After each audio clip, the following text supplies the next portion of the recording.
Ami du lundi, hardi, comme dit le président Bouclet qui m'a laissé la place ce soir. Il m'a laissé la place parce qu'il fait des choses importantes. Il m'a laissé une autre chose importante à faire. Vous parlez avec Jean-Yves Le Gallou, président de Polémia. Vous parlez avec Arthur de Vatrigan, directeur de la rédaction de L'Incorrect. Vous parlez avec Xavier Van Lierde qui va nous rejoindre, j'espère, en cours de route. Et vous parlez aussi en direct sur YouTube, puisque vous pouvez nous suivre sur YouTube. Si vous tapez chaîne Radio Courtoisie dans la barre de recherche de votre navigateur, vous arriverez sur la chaîne de Radio Courtoisie. C'est absolument merveilleux, c'est la technique, c'est moderne. Et sinon, vous tapez radio_courtoisie_ et vous nous retrouvez sur YouTube pour parler de 1000 choses.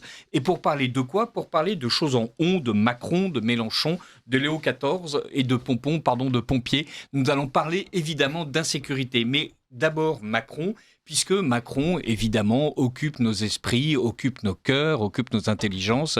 Il est sur toutes nos lèvres, il est dans toutes nos têtes, et comme une rumeur obsédante, comme quelque chose de particulièrement désagréable, comme une crise de goutte, comme un panari. Enfin bref, c'est quelque chose d'abominable, mais il est là et il occupe l'espace médiatique. Il passe sa vie à dire des choses absolument stupéfiantes, comme le fait que 1793 et 1789 sont un seul bloc. Il a raison d'ailleurs, mais ça veut dire que la terreur est comprise dans la Révolution. Il explique aussi que la France n'est pas la fille aînée de l'Église, mais que la France est la petite fille de la laïcité. Il le dit devant les francs-maçons. Encore un truc en on qui n'a pas l'air très très propre. Et d'une manière générale, nous voilà ici avec Macron qui là vient de signer avec les Polonais, un traité qui a l'air absolument formidable. On va en parler un petit peu. On parlera aussi de la manière dont les Polonais parlent de la France. Ils ont l'air de considérer qu'en fait, chez vous en France, il est dangereux de sortir à la tombée de la nuit. Je ne sais pas où ils sont allés chercher des idées pareilles. C'est peut-être forcément en entendant parler de ces pompiers renversés par un rodéo. Ce jeune homme de 19 ans d'ailleurs vient d'être inculpé de tentative de meurtre. Rappelons qu'il était fortement alcoolisé. Mais 2 autres pompiers ont été agressés en Haute-Savoie pendant qu'ils intervenaient sur un accident de la route.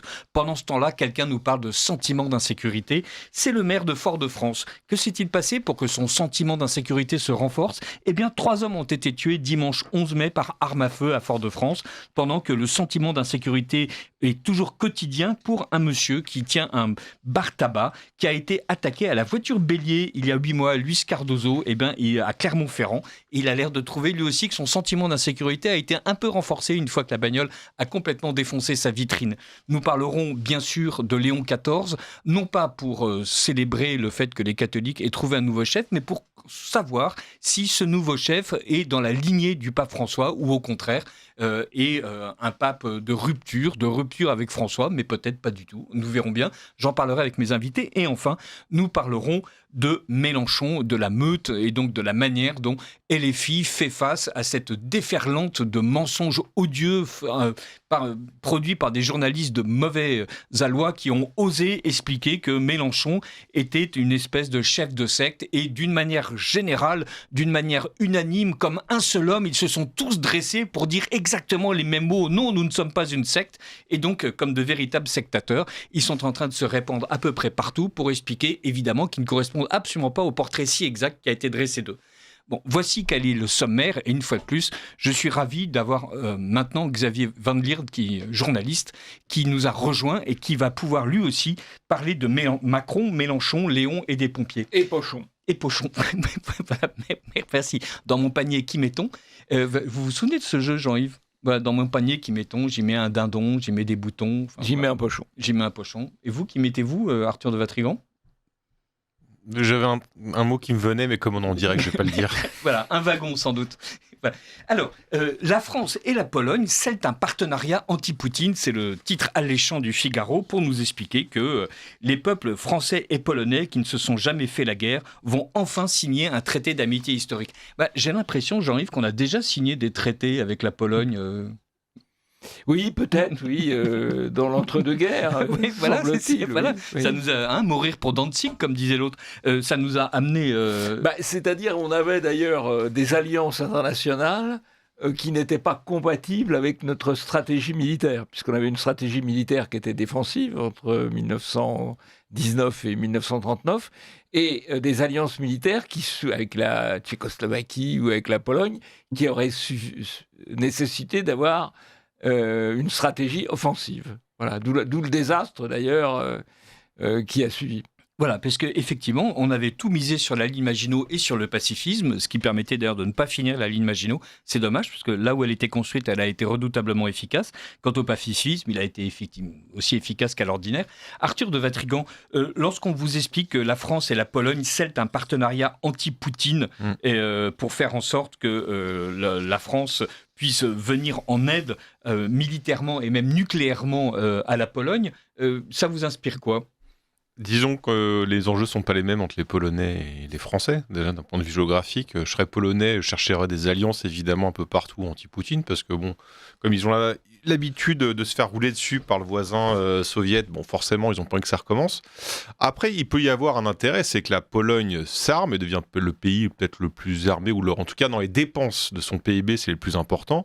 Sauf qu'ils achètent chez l'oncle Sam, ce serait mieux qu'ils achètent chez nous. Donc je me dis, si ce partenariat permet d'avoir une priorité française dans l'armement, au lieu d'acheter américain, ils achèteraient français, bah, pour la France, ça serait mieux. Et puis pour l'Europe, vu que certains y croient encore, et de toute façon, plus l'Europe ira mal et plus ils nous diront qu'il faut encore plus d'Europe, autant que la France, pour une fois, gagne un peu. Donc j'y vois quelque chose de bien. Et puis je me dis, c'est toujours bien de faire une alliance avec les Polonais. Peut-être qu'on se désengagera de l'alliance avec l'Allemagne.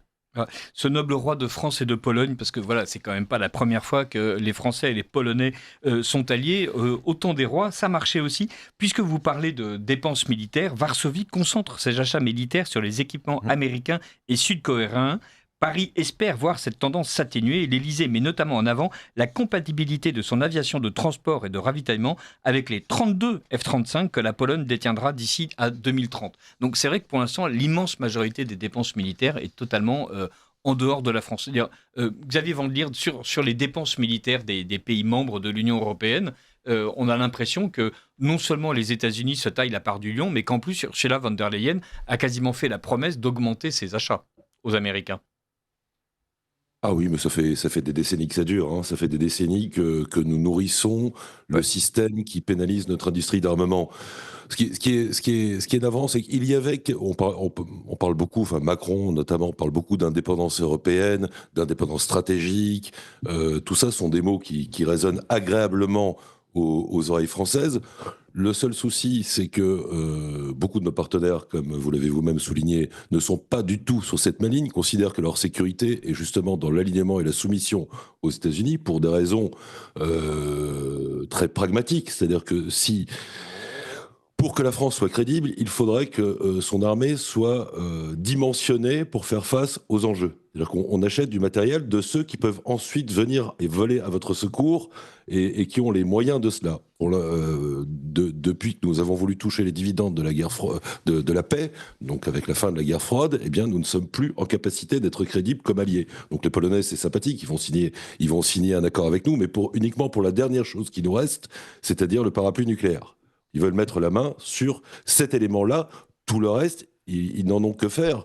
Et donc, je crains qu'ils continuent à acheter très largement américain. Ce qui est vraiment navrant, c'est que à la fin de cette guerre froide, justement, il y avait quelques projets qui étaient réellement intéressants et qui auraient pu donner une réelle autonomie stratégique à l'Europe. Là, l'Europe aurait pu être un démultiplicateur de puissance.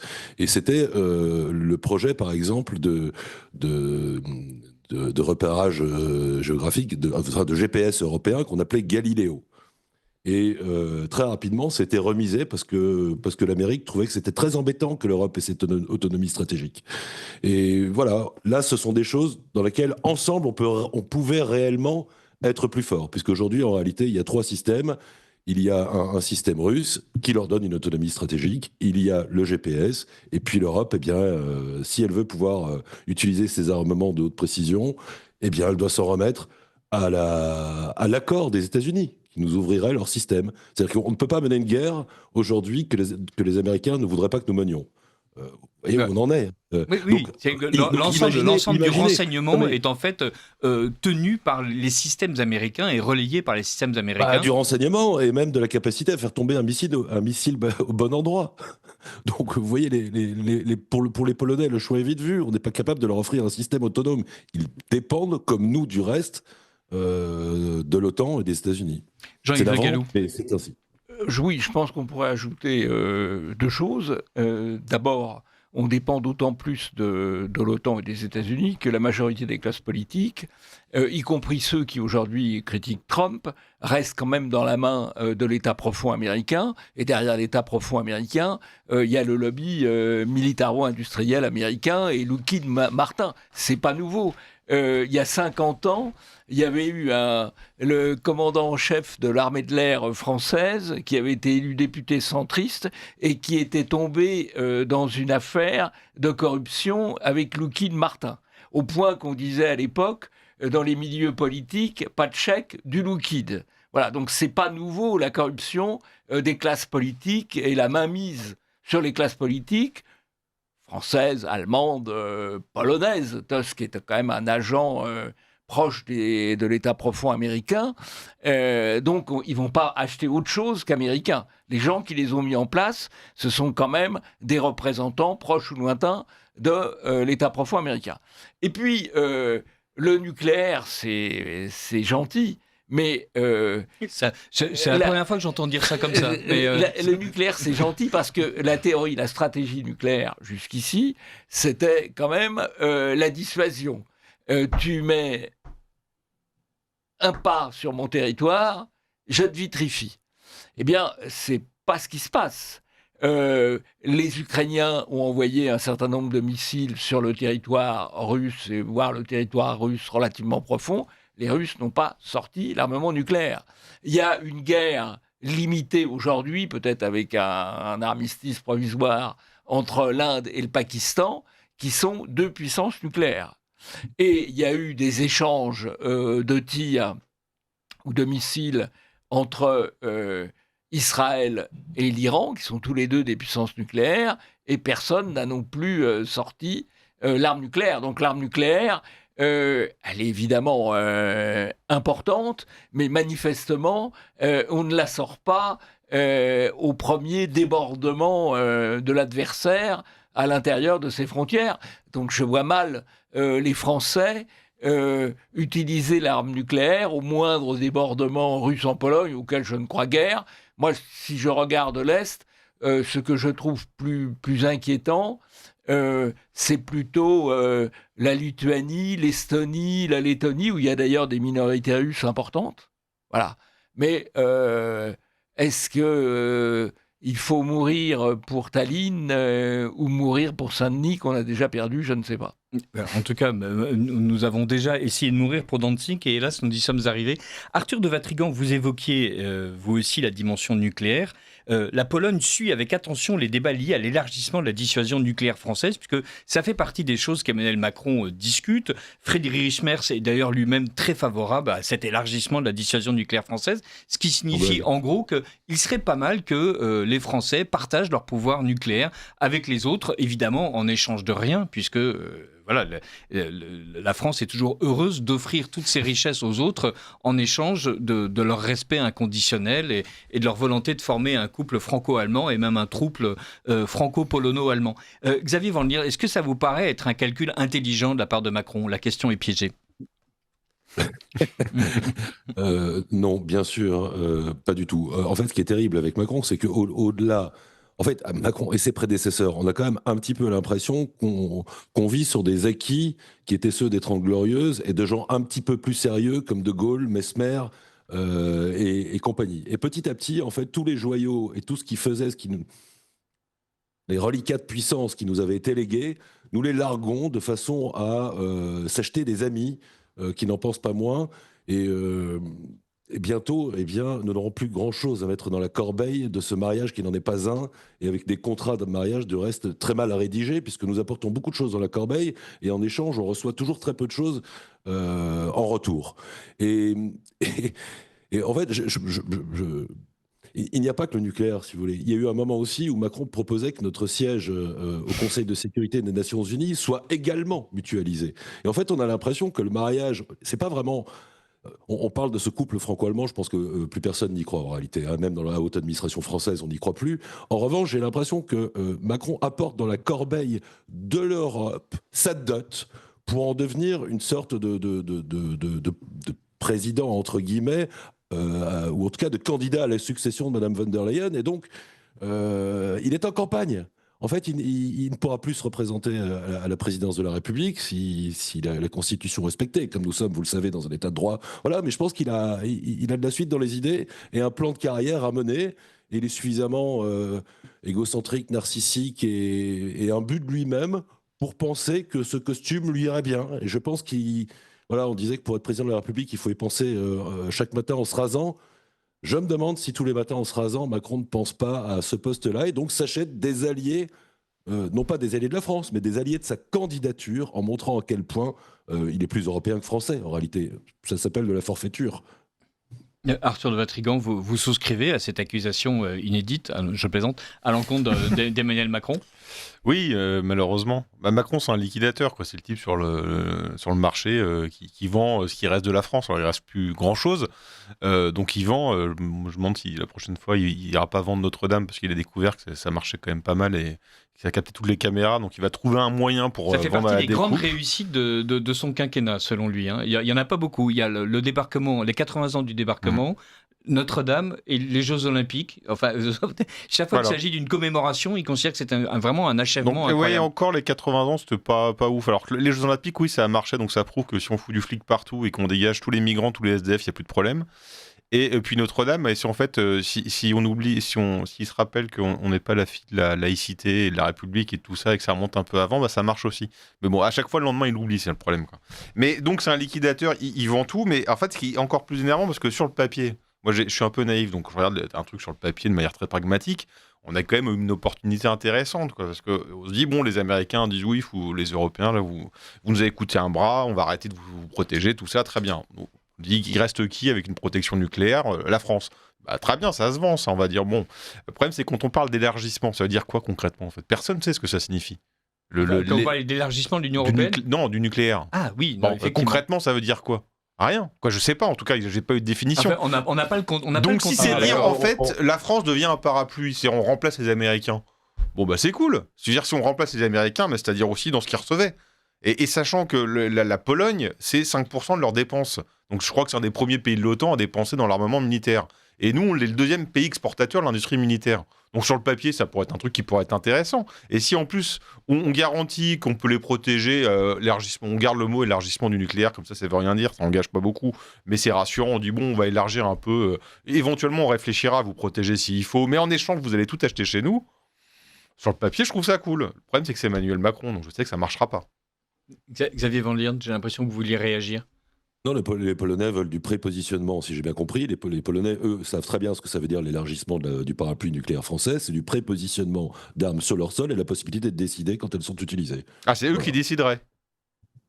C'est ce qu'ils demandent, en tout cas c'est ce qu'a annoncé et Emmanuel Macron avait dit non, ce sera toujours la France qui aura la main. C'est pas Emmanuel Macron qui l'avait dit. C'est le ministère. Ah bon, c'est pas lui ? En fait, de toute façon, tout ce qu'il dit, on ne peut le croire non plus. Mais la méthode Macron sur cette affaire-là, c'est d'avancer l'idée, ensuite d'expliquer qu'il n'a avancé aucune idée, car c'est la doctrine habituelle de la France, et en fait de déplacer comme ça la fenêtre de façon à ce que ce qui paraissait absurde devienne acceptable. Une sorte de fenêtre d'Overton. Comme sur tous les sujets, exactement. Vous aviez raison de dire tout à l'heure que la France demande beaucoup, que la France donne beaucoup, elle exige peu. Alors, ce qui est fascinant, c'est qu'évidemment, les journaux français ne parlent que de la manière dont la France va apporter la paix, la lumière et la prospérité à la Pologne. On va même jusqu'à dire, j'ai trouvé ça fascinant, dans les cellules de communication de l'Élysée, que cet accord est un accord premium. Voilà, vous savez, un peu comme un service dans un hôtel de luxe. Enfin, il y a ceux qui ont droit aux bagagistes pour porter les valises, et il y a les autres qui sont obligés de les porter eux-mêmes. Et voilà, c'est un accord premium. Parce que voilà, quand Macron décide de supprimer les diplomates, il supprime pas que les diplomates, il supprime aussi, d'une manière générale, la diplomatie, le vocabulaire diplomatique. Et donc, on ne signe pas un traité, on signe un traité premium. Alors, je pense d'ailleurs à tous les malheureux qui ont signé un traité avec Macron ces dernières semaines et qui n'ont, par exemple le Turkménistan, et qui n'ont pas eu droit à l'adjectif premium et qui doivent se sentir quand même un peu des pays au rabais. Je serai le président turkmène du Conseil du peuple de Turkménistan, pour lui donner son titre exact, je serai un peu vénère. Mais vous ferez quoi ? Parce qu'il va dire je suis pas content, mais Bah, c'est vrai que quand c'est le Turkménistan, Voilà. généralement, Bon. Macron n'a pas beaucoup communiqué sur ce qu'il avait signé avec le Turkménistan, alors qu'un accord anti-Poutine, évidemment, ça c'est glorifiant. Moi, je crois surtout que le problème C'est de Macron, c'est pas tellement ses ambitions post-président, ses ambitions européennes, parce que je doute quand même que l'Union européenne le choisisse compte tenu de ses défauts manifestes. Enfin, et je pense que il brade en fait progressivement les atouts de la France en échange de premium communication, de prime time de communication. C'est ça sa logique. On brade et on passe. Alors ça marche relativement bien sur l'opinion intérieure, puisque il a un petit effet drapeau. Il remonte un peu dans les sondages grâce à toute cette mise en scène, mais qui n'est peut-être pas beaucoup plus qu'une mise en scène. C'est peut-être pas beaucoup plus qu'une mise en scène. Alors, ce qu'il y a d'amusant, c'est qu'évidemment, les Polonais, eux, qui ne lisent pas la presse française, lisent autre chose. Et Robert Bakiewicz explique « Nous ne voulons pas commettre les erreurs de l'Europe de l'Ouest et des Scandinaves. » Et ils sont en train d'expliquer qu'il faut absolument faire en sorte qu'on contrôle en fait les frontières, qu'on n'admette pas n'importe quel immigrant sur le sol polonais. Chez vous, en France, il est maintenant dangereux de sortir à la tombée de la nuit, explique Patricia. Et grogne-t-elle d'ailleurs, dit le journaliste, voilà, parce que évidemment, quand vous prononcez une phrase qui est juste totalement évidente, comme en France, il est dangereux de sortir à la tombée de la nuit, il y a quand même suffisamment de faits divers. Mais ce n'est pas quelque chose que vous dites, c'est quelque chose que vous grognez comme un chien. Voilà, parce que c'est comme ça que les journalistes parlent de ceux qui critiquent la France quand ils sont intelligents. Et on se retrouve donc avec, malgré tout, des Polonais qui n'ont pas absolument l'air tout à fait prêts à adhérer à tout ce que propose Donald Tusk. Notre objectif est de lancer une opération de blocage d'ampleur nationale tout le long de la frontière occidentale, annonce Oskar Safarowicz, 24 ans, figure montante dans les cercles des jeunes du PIS. Voilà. Donc, quand même, cette Allemagne, cette Pologne, je ne sais pas comment j'ai fait sur la pour... frontière, c'est peut-être le côté Danzig qui m'a un peu... sur la frontière occidentale. Oui.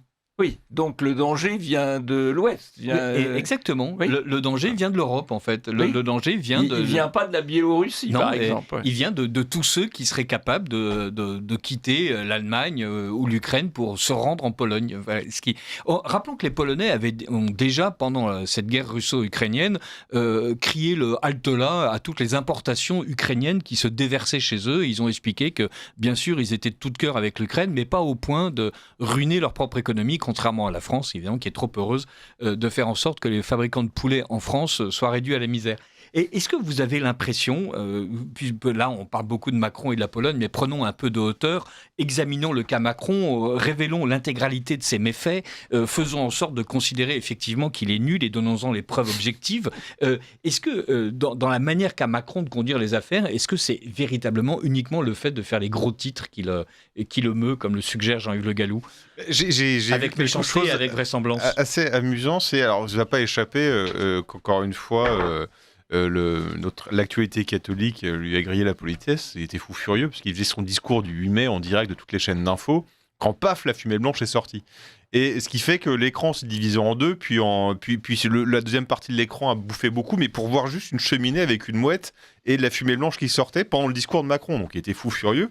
Et il y avait des allers-retours comme ça avec des commentateurs. Et si vous regardiez les réseaux, parce qu'il tweet beaucoup, Macron il aime beaucoup tweeter, c'était très amusant. Donc ça a duré 1 heure comme ça. Et puis ensuite, il y a le nouveau pape Léon XIV qui est sorti au balcon, qui a fait son discours sur la paix. Sauf que Macron était encore moins content parce que lui-même parlait de la paix. Et puis un quart d'heure après le discours du pape, donc tous les chefs d'État, les responsables politiques a fait des félicitations au nouveau pape. Et Macron, qu'est-ce qu'il a fait ? Il a pris la dernière phrase de son discours pour le remettre avec #paix, parce que c'était l'hashtag le dièse, comme on dit, pardon, le mot dièse, qui était le dièse qui remontait parce que c'était le pape qui en parlait. Donc lui, il récupère le mot dièse, mais pour parler de lui, quoi. Je trouvais ça assez amusant, puis en même temps assez triste, parce que je me dis, c'est quand même le président de la France qui fait ça, c'est un peu humiliant. Mais voilà, mais après, oui, Emmanuel Macron, de toute façon, le principe, c'est d'être présent, il faut qu'il soit au centre tout le temps, donc il réinvente en permanence des choses. C'est-à-dire, il n'a pas pris suffisamment de médicaments quand il était enfant, on n'a pas diagnostiqué qu'il était, je ne sais plus quel est le terme médical, mais il est sur ressort, il dort jamais, il doit toujours exister. Super actif. Question médicaments, il paraît qu'il s'est vachement rattrapé depuis. Jean-Yves Le Gallou. Non, non, il était enrhumé.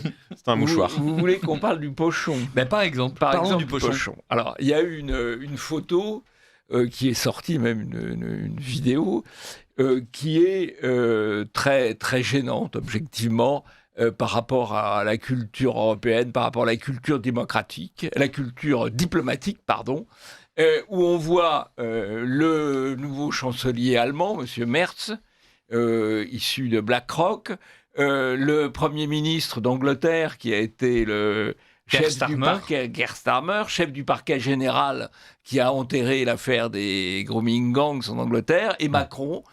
Donc ces trois personnages qui la jouent comme s'ils étaient trois copains décontractés dans un wagon de train et on les voit rire alors qu'ils sont censés quand même être en déplacement pour parler de la guerre et de la paix et on les voit rire assez bêtement. C'est donc une scène qui est assez choquante sur laquelle s'est greffée l'interprétation d'une tache blanche comme étant un pochon, ce qui a énormément circulé. Un pochon contenant de la drogue. Un pochon contenant de la drogue, vraisemblablement de la cocaïne, avec une touillette à côté. Alors ça a beaucoup circulé. L'Élysée a quand même été obligé de faire un démenti dans la mesure où l'affaire, si elle n'était pas vraie, paraissait vraisemblable, ce qui est quand même tout de même préoccupant. Rappelons, si je peux me permettre, pour rebondir sur cet adjectif vraisemblable, qu'au moment de la campagne présidentielle du premier quinquennat de Macron, il y avait eu ce qu'on appelait les fuites Macron, les Macron Leaks, les Macron Papers, où des milliers de données avaient été révélées, et notamment les échanges entre l'équipe de campagne du candidat et 2 ou 3 dealers sur le fait d'acquérir de la cocaïne, donc pour l'ensemble en tout cas pour ceux que ça intéressait au quartier général de Macron.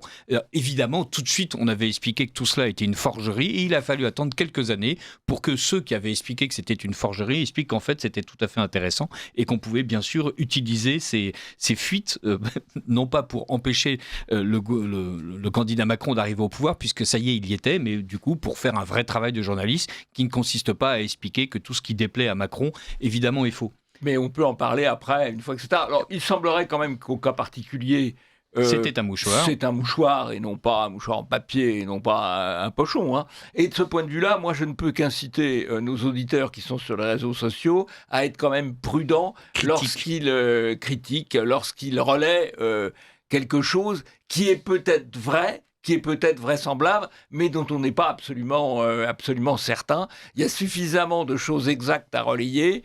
Il faut donc être prudent plutôt que relayer des choses inexactes. Ceci étant, le fait que l'Élysée, officiellement, ait été obligé de faire un démenti est quand même assez révélateur. Il y a eu d'ailleurs un démenti de même nature il y a 8 jours, mais là, pour un fait qui était avéré, qui était le fait que lors de la rencontre entre Trump et Zelensky, Trump est amené à dire à Macron on n'a pas besoin de toi, tu restes à l'extérieur. Ça, c'est avéré, mais là-dessus aussi, l'Élysée avait fait un démenti en disant mais c'est pas ce qu'on raconte sur les réseaux sociaux.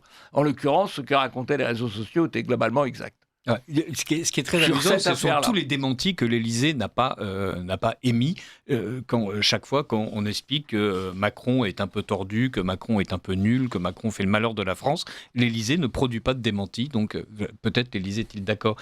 Les auditeurs de Radio Courtoisie nous causent et nous disent Macron est comme Zelensky et Netanyahou, il lui faut un poste officiel qui lui assure une immunité face aux affaires mises en sourdine. Question de survie. Qu'est-ce que vous en pensez, Xavier Van Lierde ?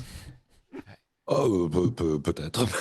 Parfait, très bien. Et Jean-Yves Le Gallou, alors ? Non, enfin, c'est généralement pas ma façon d'aborder les choses. Je trouve toujours embêtant en réalité, je suis mal à l'aise avec la judiciarisation en général et aussi avec celle des politiques. Donc je ne me réjouis pas de voir des politiques, même du camp adverse, être poursuivis par des juges.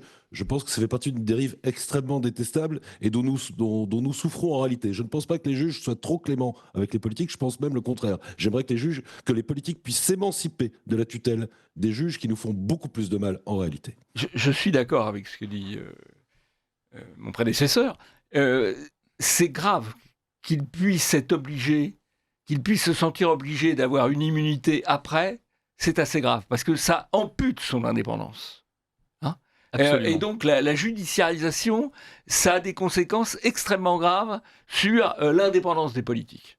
Mais il serait poursuivi, pourquoi? Parce que, alors, autant Netanyahou, je vois, et tout, mais... Oui, mais le problème, c'est qu'il y a eu beaucoup de rumeurs, beaucoup de choses, et notamment pour sa présidentielle de 2017, de l'argent planqué, des choses comme ça, et beaucoup de personnes ont enquêté, beaucoup d'argent ont été déversés pour enquêter là-dessus, sur ce sujet de détournement d'argent, du temps où il était chez Rothschild, et pourquoi il aurait fait des mauvaises opérations financières. En fait, non, comme il est chez Rothschild, il est intelligent, donc c'est-à-dire qu'il a détourné de l'argent, et il n'y a jamais rien eu.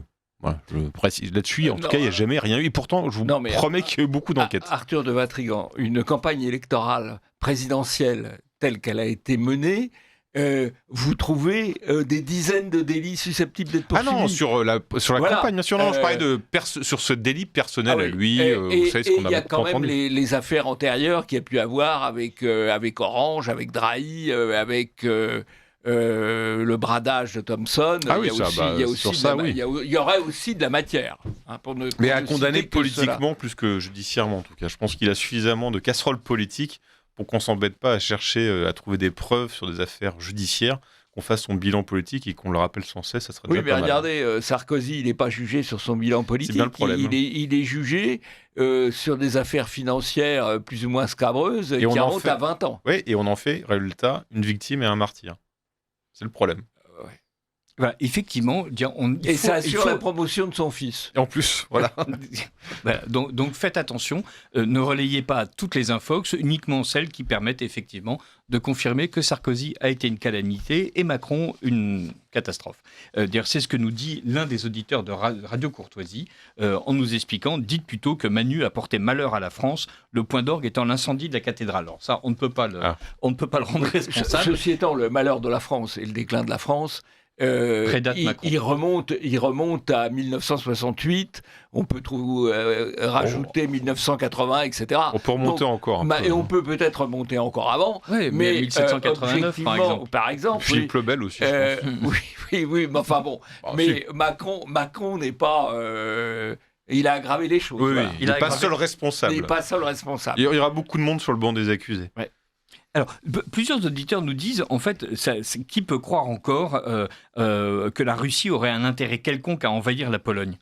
Et même chose, qui peut croire encore à la légende du parapluie nucléaire quand, depuis 1947, les États-Unis n'ont plus été les seuls à posséder l'arme nucléaire et que la doctrine de destruction mutuelle assurée est apparue plus réaliste? C'est vrai que la manière dont on nous parle de cet accord premium avec la Pologne paraît être totalement déconnectée de la réalité. C'est une question très difficile. Alors, on va la poser à Xavier Van Lierde. Je ne sais que dire sur la Pologne est héritière de son histoire et sa vision de la géopolitique est, à mon avis, extrêmement tributaire de son histoire malheureuse. Et je ne suis pas polonais, je me mettrais volontiers à leur place. J'imagine que ce n'est pas agréable d'être presque voisin d'un grand pays comme la Russie. Moi, je suis d'origine belge. Il fut un temps où être un petit pays voisin à la fois de la France et de l'Allemagne, eh bien, heureusement qu'il y avait les deux. Voilà, il valait mieux en avoir deux gros qui s'entendaient pas toujours à différentes frontières. Cela dit, dans l'ensemble de cette affaire, je trouve les Polonais quand même extrêmement bellicistes, plutôt de nature à mettre de l'huile sur le feu, de la même façon que les Ukrainiens. C'est-à-dire, je leur ferai le même reproche qu'aux Ukrainiens, de tomber dans un nationalisme un peu 19e, très revanchard, qui s'explique historiquement, une fois de plus. Je ne fais pas la leçon, mais sans comprendre en réalité que lorsqu'on est positionné géographiquement comme la Pologne ou l'Ukraine, c'est-à-dire à la frontière entre le poumon ouest et le poumon est de la civilisation européenne, eh bien, il vaut mieux être un pont qu'un champ de bataille. C'est-à-dire que leur intérêt géostratégique majeur, ça aurait été une politique d'apaisement, de créer une grande ère, non pas un grand empire, mais une grande ère de prospérité apaisée, auquel participeraient à la fois l'Europe occidentale et la Russie. Ils se seraient retrouvés quand même au centre de cette ère de prospérité. Or, pour des raisons qui me semblent quand même relever un peu de l'agressivité nationaliste cocardière 19e, eh bien, c'est le contraire qui se produit. Et c'est un drame au premier chef, bien évidemment, pour l'Ukraine, un petit peu aussi quand même pour la Pologne, mais aussi pour le continent européen tout entier. Je dirais pas que c'est une agressivité nationaliste, je dirais que c'est une agressivité européiste. C'est-à-dire, on voit bien que Donald Tusk, en fait, est à fond derrière Ursula von der Leyen et qui veut accréditer l'idée d'un bloc de l'Ouest consistant et tout entier opposé à la Russie. Oui, ça c'est sa méthode pour trouver des alliés voilà, pour résoudre le problème qui sont nés de craintes, une fois de plus compréhensibles, mais probablement très surévaluées. Et par ailleurs, de cette façon-là, ces craintes ont quand même été excitées depuis l'extérieur, c'est-à-dire depuis l'autre côté de l'Atlantique. Tout le monde en a parlé depuis le début de la guerre en Ukraine, mais je me vois obligé, puisque c'est le sujet, d'y revenir, à la chute du mur de Berlin et du rideau de fer, et après l'implosion de l'URSS, les Américains qui, eux, ont une pensée stratégique à long terme, estimaient que la catastrophe des catastrophes géostratégiques pour eux, ça aurait été justement une sorte de réconciliation de l'ensemble du continent européen, allant de l'Europe occidentale jusqu'à Moscou. De l'Atlantique à l'Oural, comme disait quelqu'un. Oui, de l'Atlantique à l'Oural, ils avaient, et ils ont raison, c'est-à-dire que c'est quand même un continent qui recèle énormément de matières premières, mais aussi de matières grises de toute nature, et que donc si ces gens-là s'étaient entendus, non pas sous l'égide d'une grande capitale impériale, mais s'étaient simplement entendus, ça aurait été le premier rival, évidemment, de la puissance américaine. Ils ne voulaient de ça à aucun prix, puisque dans leur esprit, ils devaient régner jusqu'à la fin des temps sur un monde post-historique. Bon, c'est raté, parce que d'autres en ont décidé autrement. Voilà. D'autres, enfin en l'occurrence, ce n'était pas le projet des Russes que de devenir une sorte de zone périphérique vouée à l'éclatement. Et en revanche, ils étaient plutôt partants dès Gorbatchev et ensuite sous Poutine. C'est-à-dire qu'ils n'ont cessé de tendre la main en réalité pour être réintégrés et devenir amis du monde occidental. Et la porte leur a été claquée au nez en permanence, claquée au nez pour complaire à ces projets stratégiques américains, lesquels n'étaient autres que d'éviter cette réconciliation. Donc c'est une occasion historique manquée qu'on va probablement payer extrêmement longuement, car dans le même laps de temps historique, eh bien, la Chine, elle, poursuit ses propres objectifs, devient un rival gigantesque. Et dans ce monde, malgré tout, de géants, eh bien, avoir constitué cette grande ère européenne de prospérité et d'entente, eh bien, ça aurait été plutôt un atout, bien entendu. Le mot de la fin, Arthur de Vatrigan. Je me mets à la place de Zelensky, je le comprends. Je me mets à la place d'un Polonais, je le comprends. Je me mets à la place d'un Allemand, je le comprends. Je me mets à la place d'un Américain, je le comprends. Je me mets à la place des Français, je ne comprends pas. En fait, j'ai l'impression que chacun a des bonnes raisons, en fonction de son histoire, en fonction de ses enjeux immédiats, en fonction de sa géographie, de prendre leur position. Et par contre, les Français, ça ne s'explique pas, ni rationnellement, ni historiquement, ni géopolitiquement, ni économiquement. Quand vous dites les Français, vous dites Macron, on est bien non, d'accord. Quand je parle à la place d'eux, je parle de l'État ou du gouvernant, bien sûr. Je n'ai pas la prétention de comprendre ce que veulent tous les Français, tous les Polonais, tous les Ukrainiens. Eh bien voilà, on ne comprend pas ce que fait Macron. Les Allemands, on comprend qu'ils roulent pour les mêmes. Compréhensible non plus. Au sein de l'Union européenne aussi, les Allemands auraient un intérêt à rétablir des relations, notamment d'échanges sur les matières premières et sur le gaz et le pétrole avec la Russie, puisque une des causes de l'effondrement de l'industrie allemande et de l'industrie européenne, d'ailleurs de ce qu'il en reste, c'est le prix de l'énergie. Oui, mais qu'ils ont un décès sur le prix du gaz. C'est pas vraiment leur intérêt. Non, c'est pas l'intérêt, mais je veux dire, leurs gouvernants, leur État, ils sont fait bouffer par leurs écolos à eux. Sauf que c'est nous qui avons payé le plus cher la bêtise des écolos allemands, c'est pas les Allemands eux-mêmes. C'est-à-dire qu'on a indexé le prix du gaz pour cette raison-là. Donc au final, ils ont gagné quelque part, tandis que nous, on perd à chaque fois sur tous les tableaux. Et on va rester sur cette conclusion provisoire, puisqu'on peut faire confiance à Emmanuel Macron pour faire évoluer encore vers le pire toute la situation. Et nous allons écouter un bobino qui nous permettra de rappeler que vous êtes sur Radio Courtoisie, que c'est une radio entièrement libre, une radio associative, et qui ne vit que parce que vous lui donnez. Vous appréciez cette émission? Alors aidez Radio Courtoisie à en produire d'autres. Rendez-vous sur soutenir.radiocourtoisie.fr. Merci d'avance. Voilà. Et puisque je vous ai appelé à donner, il y a des gens qui donnent. Merci beaucoup, comme cette auditrice d'Ivry-sur-Seine, dans le Val-de-Marne, qui envoie 100 €. L'émission de M. Borowski sur le Covid était excellente. Mon neveu est mort en 2024. Après avoir été injecté 3 fois, il est parti dans les souffrances atroces. En 11 mois, il avait une vie saine. Son épouse chirurgien a du mal à exercer son métier. Merci de vos excellentes émissions. Je renouvelle ma cotisation. Merci à vous, chère madame, de nous écouter et effectivement de nous soutenir avec fidélité depuis toutes ces années.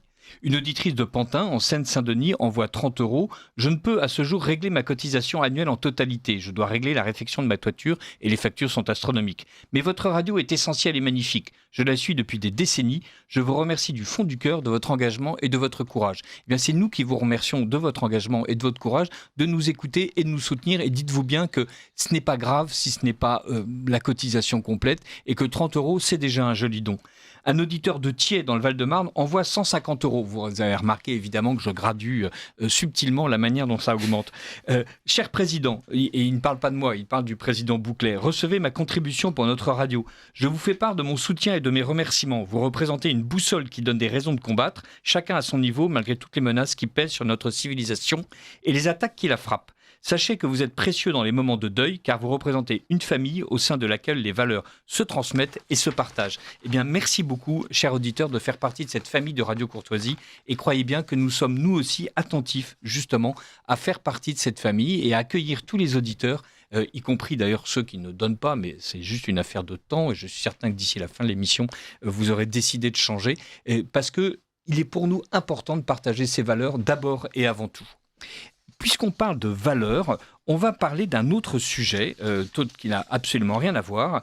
C'est celui de Léon XIV. Léon XIV a été élu et c'est une certaine surprise. Alors j'entends bien qu'il avait été donné comme papabile par certains journaliste. Il y a une biographie de lui, va paraître dans 2 jours aux éditions Salvator, si je ne m'abuse. Et donc, autrement dit, voilà, c'est quelqu'un qui n'était pas absolument sous les radars. Mais malgré tout, c'est une surprise. Alors d'abord, c'est une joie, puisque ce n'est pas le cardinal Parolin qui a été élu, ce qui aurait été une pure catastrophe. C'est en même temps peut-être une légère inquiétude, puisque le cardinal Vesco est content. Et vu ce que pense le cardinal Vesco d'une manière générale, on a toutes les raisons d'être inquiet. Mais malgré tout, ce pape est absolument surprenant. D'abord, c'est un pape qui est américain. Alors, tout de suite, les gens disent « Ah oui, c'est un anti-Trump », comme le faisait remarquer Corentin Dugas ce matin dans l'antenne sur Radio Courtoisie, donc dans la matinale, ligne droite. On n'élit pas un pape de 69 ans uniquement pour faire face à un président qui, dans 3 ans, n'existera plus. En fait, d'une manière générale, l'Église catholique raisonne en termes de siècles et non pas en termes d'élections de mid-terms. Donc, voilà, ceux qui pensent qu'on a élu un Américain pour faire pièce à Trump se mettent le doigt dans l'œil jusqu'à l'omoplate à peu près, et même si ça se trouve un peu au-delà. Il y a chez cet Américain issu d'une famille française qui a passé plusieurs années en Europe et plusieurs années au Pérou, une dimension véritablement missionnaire que n'avait d'ailleurs pas le pape François. Il a une dimension internationale qu'en fait n'avait pas le pape François. Et il a en fait une dimension aussi cordiale et ecclésiale que n'avait pas du tout le pape François. En tout cas, je parle du cœur et non pas tant de l'Église. C'est-à-dire qu'il a l'air d'être doux et gentil, ce que le pape François, évidemment, au bout de 12 ans de règne, avait totalement oublié de communiquer. Et enfin, c'est un pape qui est conscient en fait de ce à quoi il s'engage, et il s'engage en fait dans un monde qui est piégé. Il s'engage dans un monde qui en fait n'est pas forcément prêt à accueillir l'Évangile. Et donc, tout en étant dans la droite ligne du pape François, c'est-à-dire dans cette ligne missionnaire, c'est aussi un pape qui nous dit faisons attention, car il y a plusieurs manières de recevoir Jésus et plusieurs manières de le rejeter. Que dire aux gens qui demandent qui est le Fils de l'homme, nous dit Matthieu. Eh bien, Matthieu souligne, je cite le pape, que la conversation entre Jésus et ses disciples sur son identité se déroule dans la belle ville de Césarée de Philippe, riche en palais luxueux, mais aussi siège de cercles de pouvoir cruels et théâtre de trahison et d'infidélité. Aussi, lorsque la présence de Jésus deviendra gênante en raison de son exigence d'honnêteté et de moralité, ce monde n'hésitera pas à le rejeter et à l'éliminer.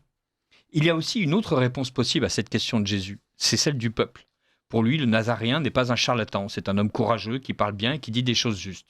C'est pourquoi le peuple le suit. Mais ce n'est qu'un homme. Et donc, au moment du danger, lors de la passion, il l'abandonne et s'en va déçu, le peuple. Ce qui frappe dans ces deux attitudes, c'est leur actualité. Elles incarnent en effet des idées que l'on pourrait facilement retrouver, peut-être exprimées dans un langage différent, mais identiques dans leur substance, dans la bouche de nombreux hommes et femmes de notre temps. Effectivement, l'Église est inactuelle et il semble que ce pape a parfaitement décidé d'être un pape aujourd'hui tout en étant inactuel. Xavier Van der Lierde, pour vous, ce pape qui vient d'être élu, sur lequel les opinions sont déjà diverses, les uns saluent un pape qui renoue avec Benoît XVI ou même Jean-Paul II, les autres au contraire expliquent que la continuité avec François est pleine et entière. Qu'est-ce que vous en pensez ? Eh bien, pour l'instant, j'en suis aux investigations inquiètes et j'écoute les uns et les autres, tantôt avec plaisir, tantôt avec inquiétude. Ce qui me frappe en revanche, c'est qu'il a, semble-t-il, été élu assez facilement. Et donc, la conclusion que j'en tire, c'est on en parle aussi comme d'un pape conciliateur. C'est-à-dire que j'ai quand même le sentiment que, vous savez, avant le conclave proprement dit, il y a un certain nombre de rencontres, de conciliabules et de préparation du conclave. J'ai envie de croire, avec un certain optimisme, que les différentes parties en présence, les différentes sensibilités, car s'il n'y a qu'une Église catholique et universelle, eh bien, plusieurs sensibilités s'y expriment bien évidemment, eh bien qu'une sorte de terrain d'entente et de programme a été établi et que ce programme sera, et en l'espèce pour l'Église, je pense que c'est une bonne chose, quelque chose de... Allez, je ne vais pas dire de modéré, car bien sûr l'Église brûle d'un feu intérieur, mais de raisonnable et avec le souci de réconcilier, d'éviter les anathèmes internes et de pratiquer une saine compréhension mutuelle et en tout cas de ne pas pratiquer cette espèce de gestion à la fois technomanagériale et dictatoriale qui a quand même caractérisé le pontificat précédent. Le pontificat de François. Donc voilà, j'ose espérer que différentes sensibilités pourront y trouver leur compte et que cette ambiance de guerre civile larvée et d'écrasement des forces adverses qui caractérisait François, eh bien, va prendre fin. Je pense qu'il est tout à fait possible, en réalité, que les différentes sensibilités creusent leur propre sillon, mènent leur propre apostolat et accomplissent leur mission parallèlement sur leur public respectif. Voilà ce que je pense le plus profondément. C'est-à-dire que je pense qu'il est naturel que des traditionalistes puissent développer leur propre talent, développer leur propre structure, disposer de leur propre paroisse et qu'on leur fiche un peu la paix. Ça fera du bien à tout le monde. Et de la même façon, je ne crois pas que les traditionalistes expliquent en permanence que d'autres devraient être interdits, leurs églises fermées, etc., etc. Laissons les énergies se déployer et ce sera déjà très bien. Si c'est ça le programme et si c'est ça sa façon de concilier, si c'est peut-être même ça sa façon d'être synodal, comme il l'a dit d'emblée au balcon le jour de son élection, eh bien... Vive la synodalité. Parfait. Xavier de Vatrigan. Non, Arthur de Vatrigan. Non, en fait. Ah oui, c'était ça. Il y a Xavier Van der Lierde et Arthur de Vatrigan. Oui. Arthur de Vatrigan. Eh ben, il y a des signaux que j'ai trouvé intéressants. Alors déjà, je vous fais une confession. Ça m'a presque réconcilié avec les démocraties, ce conclave. C'est quand même bien foutu, quoi. Il y a la vraie liberté, une vraie indépendance, un vrai secret, puis une vraie légitimité quand ça sort, ou du moins les premiers jours. Donc on dirait, bon, finalement, la démocratie, peut-être que de temps en temps, ça peut marcher. Ensuite, il y a la charge, qu'on oublie souvent. Mais une telle charge change un homme. Normalement. En tout cas, ça devrait changer un homme. Et son visage très ému, presque ses larmes. Je sais pas, ça m'a donné une impression positive de l'émotion forcément devant Place Saint-Pierre avec tant de gens qui vous acclament, il y a toujours une émotion. Puis en même temps, du poids de la charge. Et donc, je veux dire, si la charge change un homme, a priori, ça le rend humble. Donc, je dis pas qu'il l'était pas, je ne le connais pas. Mais en tout cas, ça peut aller que dans le bon sens. Ensuite, le fait de retrouver l'habit classique, de reprendre ses appartements pontificaux, de choisir le nom de Léon XIV, c'est-à-dire de ne pas faire son intéressant avec des fringues toutes blanches et de créer une lignée avec François Ier, c'est des signaux qui sont aussi positifs. Et puis après, il y a quand même un truc très simple, c'est qu'il a une bonne tête, quoi. Il a quand même une tête sympathique. Et c'est quand même important. Alors que dès mon coiffeur barbier qui j'ai appris qu'il y avait un nouveau pape, il savait que l'autre était plus là, mais qu'il n'y avait pas quelqu'un qui s'occupe pas vraiment de l'actualité, Je lui ai montré donc la tête du nouveau pape sur mon smartphone et il m'a dit « Ah, il a une bonne tête celui-là ». Parce que l'autre, avec son sourire à l'envers, je ne l'aurais pas confié à mes enfants. Quelqu'un qui n'est pas catholique et qui... Voilà, il y a quand même des premières impressions comme ça qui... Voilà, moi je fais confiance au bon sens naturel des gens. Donc ça, j'ai bien aimé. Quoi, j'ai bien aimé, c'est-à-dire que j'aime ou que j'aime pas, c'est pas le problème d'ailleurs. Mais ça m'a plutôt réconforté ou conforté. Et... Après, pour revenir sur ce que dit Xavier, je crains quand même que le sujet des guerres liturgiques, on est quand même dans un sujet qui est très franco-français et très franco-français de catholiques qui sont dans une culture catholique eux-mêmes. Parce que moi, tous les convertis, et il y en a pas mal, heureusement, que je connais, c'est pas un sujet en fait. Et ça n'a jamais été un sujet. Les traditionalistes, les moins traditionalistes, je veux dire, ils vont... alors comme d'ailleurs, j'ai jamais entendu un converti dire « j'ai été converti grâce au pape François », c'est assez amusant aussi. Donc je ne sais pas s'il y aura une génération pape François, mais en tout cas, dans des convertis que je fréquente, j'ai jamais eu ça. Mais il n'y a jamais eu non plus la guerre liturgique, c'est-à-dire qu'ils vont très bien dans les trucs de chacha, puis après dans les trucs très tradis. Je veux dire, il n'y a pas de sujet pour eux. Et je ne suis pas certain que ça soit un sujet en dehors, si important en dehors des frontières françaises. Ça l'était un peu en Allemagne, un peu aux États-Unis, mais j'ai l'impression que ça s'est vraiment cristallisé chez nous. Et l'Église n'est pas que française, donc je ne sais pas si c'est vraiment un sujet important sur lequel il faut se concentrer ou sur lequel il faut juger beaucoup de choses. Et après, il y a quelque chose d'intéressant aussi, c'est sa première homélie. J'ai redécouvert qu'un pape pouvait parler de foi. Et j'avais un peu oublié, c'est quand même intéressant. Sa conférence de presse, alors on a senti qu'il était assez malin parce qu'il parlait de liberté de la presse et des journalistes qui sont empêchés ou emprisonnés à cause de leur métier. Il sait à qui il s'adresse, mais ça restait simple et préparé, comme son discours d'ailleurs qui était lu et pas du tout improvisé. Donc ça peut nous changer des bizarreries de notre cher François qui improvisait des choses et parfois c'était intéressant et parfois c'était vraiment étonnant. Je me dis, on est peut-être à l'abri aussi de trucs bizarres qui créent des polémiques inutiles. Jean-Yves Le Gallou, ce qu'il y a de formidable dans cette élection, d'abord, c'est que Marine Tondelier avait des vœux pour ce que devrait être le pape de l'Église catholique. On sait à quel point Marine est une catholique fidèle et très attentive aux enseignements de notre Sainte Mère. C'est surtout... en fait, un chef spirituel qui a derrière lui une armée, en quelque sorte, de 1,4 milliard personnes. Et quand il explique à ce 1,4 milliard personnes que l'immigration, c'est quelque chose de bon et que ne pas vouloir être pour l'immigration, c'est un péché, c'est en fait une parole politique qui pèse. Autrement dit, même ceux qui ne sont pas catholiques sont intéressés par cette élection. Et il y a bien sûr ces enjeux propres aux catholiques, cette volonté de beaucoup de catholiques de se dire peut-être qu'on va enfin arriver dans un pontificat apaisé et plutôt que de s'exciter entre nous sur la dernière sortie du pape et sa dernière innovation et le dernier test qu'il a lancé, on va pouvoir discuter du bon Dieu. Mais voilà, fondamentalement, le pape, d'une certaine manière, n'appartient pas au seul catholique et sa parole a... il l'espère sans doute, et François l'espérait fortement, une influence qui dépasse largement ce que les catholiques eux-mêmes peuvent en penser ou en recevoir. Oui, alors moi je retiens beaucoup l'idée d'équilibre, de recherche d'équilibre, et je pense qu'il a effectivement bénéficié de votes émanant de milieux différents, mais qui cherchaient un équilibre entre le centre et les périphéries, entre la pastorale et la doctrine. Je pense que c'est ça. Et ça correspond plutôt à ce qu'il a dit après.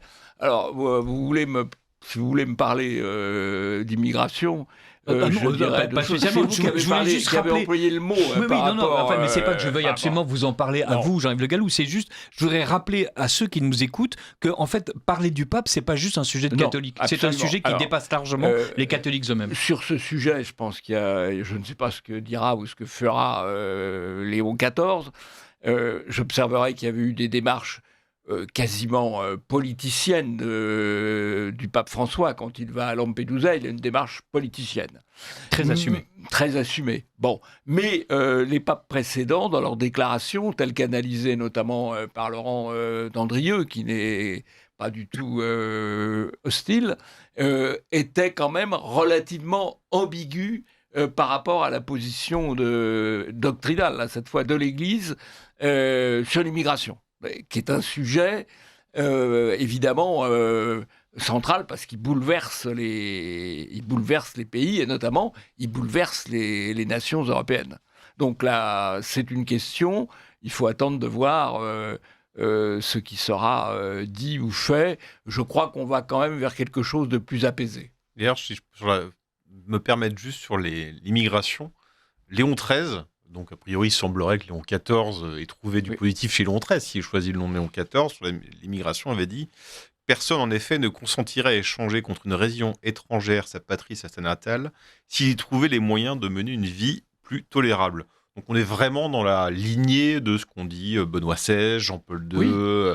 Et donc, Léon XIII, j'ignorais que Léon XIII avait eu s'était positionné, ou en tout cas avait pris la parole et avait écrit sur ce sujet-là. Donc, lui aussi, et donc...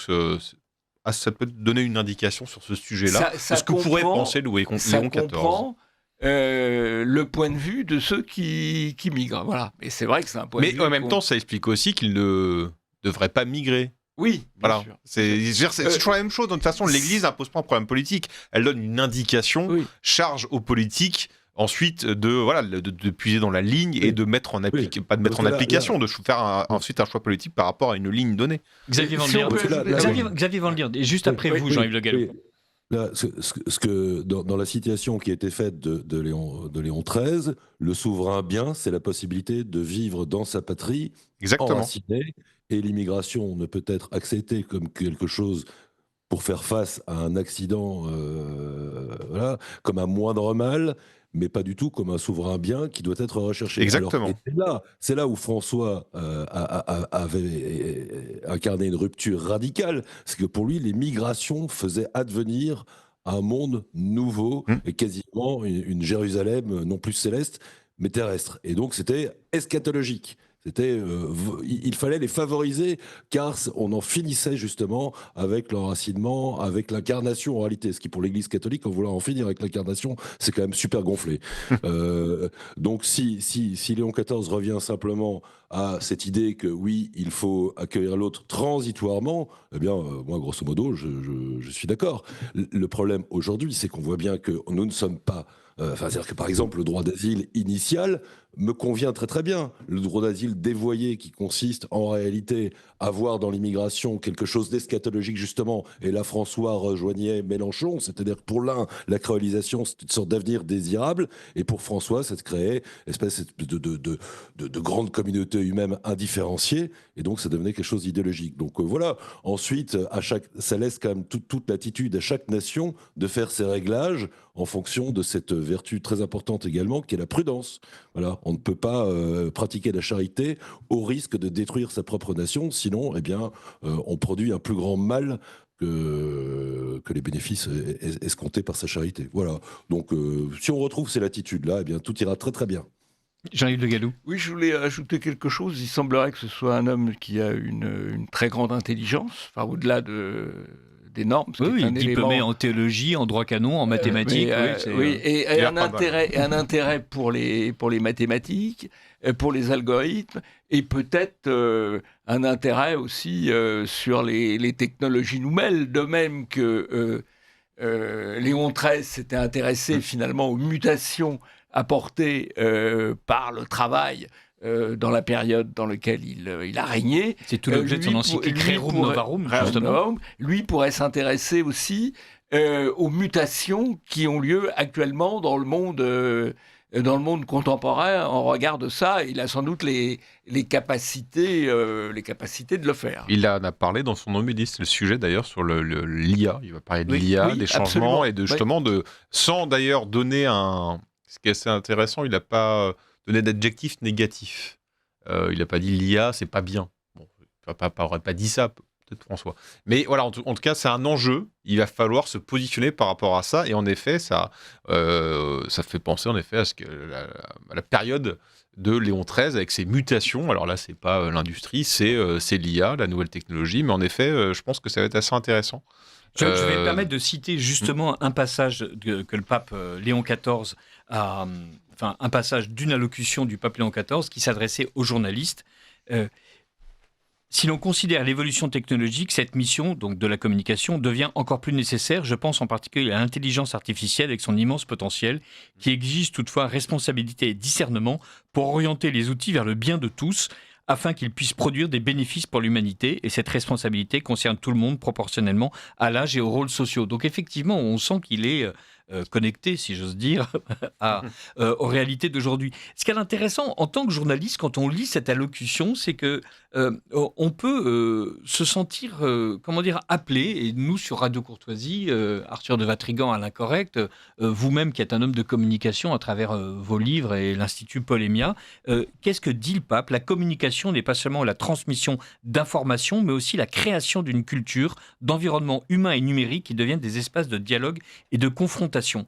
Ce que j'ai trouvé tout à fait intéressant, c'est que le pape n'est pas béjaune ni naïf. Il n'explique pas que un journaliste est neutre, qu'un journaliste communique uniquement des informations. Non, il explique que la communication, c'est créer une culture. Donc, il sait très très bien que les journalistes façonnent un espace culturel, façonnent un espace de compréhension du monde, façonnent ou pas une adhésion, en fait.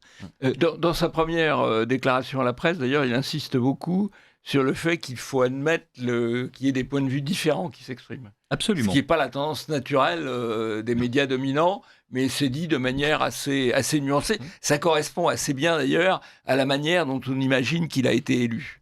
Et ce qui est intéressant, c'est le vrai sujet aujourd'hui. Alors, c'était depuis longtemps des médias dits dominants, mais c'est aussi le sujet des nouveaux médias aujourd'hui. Parce que si vous regardez la manière dont est construit le modèle, souvent même économique, mais pas que le modèle économique, mais en partie le modèle économique des nouveaux médias ou des nouveaux outils de contenu, parce que maintenant il n'y a pas que du journalisme, on a le sentiment, en tout cas moi j'ai le sentiment que tout est pensé sur un modèle de YouTube, c'est-à-dire chacun va parler à une communauté, et que plus personne en fait ne se parle. D'ailleurs, pour moi le symbole important, c'était la fin du débat, de la revue. Dire cette revue-là qui disparaît, ça annonçait quand même quelque chose d'assez inquiétant. Et je trouve que ça se confirme. C'est-à-dire qu'aujourd'hui, chacun crée quelque chose pour sa communauté. On va faire c'est vraiment la méthode de YouTube. Et donc, ça veut dire qu'on va être chacun dans son coin et plus personne ne va communiquer. Ça correspond complètement à la polarisation de notre monde. Mais le principe du débat, des médias et des contenus, c'était justement de dépasser ces clivages et de dépasser cette polarisation, et au contraire, ça l'accélère. Et donc, moi, j'ai interprété les paroles du pape à cette première conférence de presse comme une alerte également là-dessus. Quand il parle de plateforme de débat, l'importance des débats, c'est aussi ça. Mais je crois que c'est tout à fait vrai de ce que vous dites sur les nouveaux médias et les médias alternatifs qui peuvent avoir les mêmes dérives, en quelque sorte inversées, que les médias dominants, et les publics l'ont aussi. Moi, je me souviens, j'ai fait un débat assez vif et je pensais assez intéressant, identité, souveraineté avec un souverainiste. Je fais ça sur TV Liberté. Eh bien, ça n'a pas été un grand succès parce que je pense que les gens qui appréciaient ce que je disais étaient furieux d'entendre ce que disait mon adversaire, et réciproquement. Et donc, le débat qui aurait dû amener deux publics différents, en fait, n'a pas vraiment fonctionné comme ça. Et ça, c'est effectivement préoccupant parce que ça amène à de l'information en silo, en fait. Exactement. Xavier Van der Lierde. Oui, enfin, sur ce débat sur les différents... Effectivement, Arthur disait le modèle de YouTube, mais il y a un contre-modèle, c'est Twitter. Et là, effectivement, Twitter est conçu pour que des gens extrêmement diversifiés puissent se rencontrer et débattre. Mais là, effectivement, c'est pas... en tout cas, sous l'ère Musk, à partir du moment où il a libéré la possibilité pour chacun de s'exprimer librement, eh bien, c'est une partie du public qui a voulu faire sécession et partir. Parce qu'il considérait que c'était scandaleux que ceux qui avaient habituellement été victimes de la censure puissent soudain s'exprimer. Alors, ils sont partis vers un autre réseau social, je ne sais plus comment il s'appelle. Blue Sky, mais c'est un échec. Voilà, c'est un échec total, tant et si bien que ceux qui ont annoncé à grand fracas qu'ils ne pouvaient pas tolérer de vivre avec des gens qui n'avaient pas les mêmes idées qu'eux, par une sorte de désir délirant de pureté, sont finalement revenus. Mais donc voilà, effectivement, les outils comptent, et on le sait, et peuvent induire des pratiques différentes et des usages différents, mais la volonté des usagers compte également, comme cette affaire le prouve. Enfin, cela dit, grosso modo, les gens de droite rêvent de débattre avec leurs adversaires, sont tout heureux lorsqu'ils sont mis dans une sorte de vaste agora où il y a des adversaires qui acceptent de débattre avec eux, l'attitude n'est pas aussi partagée en face. Hein. Non. Que la Gannerie, par exemple, considère que le simple fait de débattre avec quelqu'un de droite est déjà une trahison vis-à-vis de la gauche. Et d'ailleurs, il explique, pour faire bon poids et bonne mesure, que de toute façon, il n'y a pas d'intellectuel de droite, il n'y a pas d'artiste de droite, il n'y a pas de philosophe de droite. Celui-là est caricatural, mais oui, c'est ça. Je ne sais pas pourquoi je l'ai choisi, mais j'ai entendu un autre journaliste sur une chaîne qui n'est pas de gauche dire exactement ça. Okay. Un journaliste qui fait le matin, qui expliquait, il y avait Jean Sévilla qui était sur son plateau. On n'est pas sur Radio Courtoisie, rassurez-moi. Non, une chaîne de télé qui fait radio en même temps, je crois que c'était vers 9h du matin, et Jean Sévilla était l'invité, il expliquait de façon la gauche c'est une religion, c'est une foi, donc ils ont des idées. Heureusement, à droite, il n'y a pas d'idées, d'ailleurs il n'y a jamais eu d'intellectuel de droite. Et c'est ce que disait Jean Sévilla. Non, c'est ce que disait l'animateur en face de Jean Sévilla, ce que je trouvais assez amusant. J'étais très étonné. Je voudrais juste citer un autre passage du pape, parce que je trouve que ça nous parle complètement. Polémia, Xavier Van Lierde pour Radio Courtoisie, Arthur de Vatrigan avec l'Incorrect. Effectivement, on crée des espaces de débat, on crée des espaces contradictoires, on attend que la gauche veuille bien y arriver. La gauche a du mal à trouver le chemin, on agite pourtant tous les drapeaux possibles et imaginables, ça ne marche pas. Je rappelle que nous sommes justement en train d'en parler sur YouTube en direct, indépendamment du fait que nous sommes aussi en train d'être diffusés en direct sur les ondes hertziennes. Nous n'avons pas besoin d'une communication bruyante et musclée, mais plutôt d'une communication capable d'écouter, de recueillir la voix des faibles qui n'ont pas de voix. Et c'est exactement le rôle de Radio Courtoisie et des médias alternatifs. Désarmons les mots et nous contribuerons à désarmer la Terre. Une communication désarmée et désarmante nous permet de partager un regard différent sur le monde et d'agir en cohérence avec notre dignité humaine. Voilà, à cette réserve près qu'il est absolument normal de dire énormément de mal d'Emmanuel Macron, c'est quelque chose auquel nous souscrivons tous, n'est-ce pas Jean-Yves Le Gallou ? Oui, je crois que la guerre des mots, malgré tout, fait partie de la guerre politique, donc on ne pourra pas complètement s'en priver. Arthur de Vatrigan. Je partage complètement, malheureusement. Xavier Van Lierde, est-ce qu'on a, si j'ose dire, fait le tour du pape Léon XIV ? En tout cas, voilà, sur ces tout premiers jours du pontificat, ça ne fait même pas une semaine qu'il est élu. Ou est-ce que vous pensez qu'il y a une dimension que nous n'avons pas encore abordée ? Je pense qu'on a tout abordé. Ce qui est effectivement, et ce qui ressort de notre discussion, c'est que ces premières prises de parole, qu'il s'agisse d'homélie ou de conférences de presse, semblent démontrer, en tout cas, il sort du prêchi-prêcha habituel et des balises gnangnan. Ça ne veut pas dire qu'il va contre le discours dominant un peu prêchi-prêcha et gnangnan, mais il trace son propre chemin à côté. Et c'est probablement encore plus fécond. Moi, je n'aurais pas envie non plus d'une sorte de pape ultra-conservateur qui brandisse. Non, un pape, c'est aussi fait pour offrir un contrepoint. Moi, personnellement, je me suis tourné vers l'Église pour avoir un contrepoint. J'étais totalement immergé dans la politique jusqu'au cou, avec des considérations politiques. Je me suis dit, tiens, avoir quelqu'un qui prend les problèmes d'une autre façon, avec une autre façon de les aborder. Si vous voulez, l'Église apporte quelque chose que la littérature peut également apporter. C'est-à-dire une autre façon d'aborder les aspects de notre vie. C'est-à-dire que l'Église doit se mêler de politique, mais pas en faisant de la politique. Elle doit offrir des contrepoints, des contre-champs. Jusqu'ici, de ce point de vue-là, Léon XIV, mais c'est récent, a fait un sans faute, pourvu que ça dure. Pourvu que ça dure. Je voudrais terminer par une citation du pape Léon XIV, en l'opposant à Macron, vous me pardonnerez, c'est obsessionnel chez moi. Mais si, parce que je trouve c'est génial. Non, c'est pas digne, c'est pas digne. Que nous dit Léon XIV en arrivant ? Il nous dit, voilà, les paroles d'un de mes prédécesseurs renvoient de manière plus générale à un engagement inconditionnel pour quiconque exerce un ministère d'autorité dans l'Église. Et donc, imaginez qu'on dise un ministère d'autorité pour la France. Disparaître pour que le Christ demeure, disparaître pour que la France demeure, se faire petit pour qu'il soit connu et glorifié, se faire petit pour que la France soit connue et glorifiée, se dépenser jusqu'au bout pour que personne ne manque l'occasion de le connaître et de l'aimer, de connaître et d'aimer la France. Macron, c'est pile le contraire. Voilà, lui ne disparaît pas, il passe sa vie à vouloir attirer la lumière. Et qu'est-ce qui disparaît ? C'est la France. Voilà. Et, en tout cas, tout ce que vous venez de citer, on croirait entendre l'antithèse exacte de François. Et oui, aussi. Je ne sais pas pourquoi j'ai choisi cette citation, mais surtout, je ne sais pas pourquoi Léon XIV a dit quelque chose de pareil. C'est vrai, c'est absolument stupéfiant. François a passé son temps à communiquer, et voici un pape qui non seulement sait parler aux communicants, mais qui explique qu'il faut disparaître pour laisser le Christ apparaître. Ce qui est quand même intéressant dans ces élections, dans ces conclaves, c'est que Bergoglio est élu par un conclave où il y a un certain nombre de cardinaux qui ont été nommés par Benoît XVI, et assez largement en rupture avec Benoît XVI. Et en revanche, Léon XIV est élu par un conclave où la majorité des cardinaux ont été nommés par François.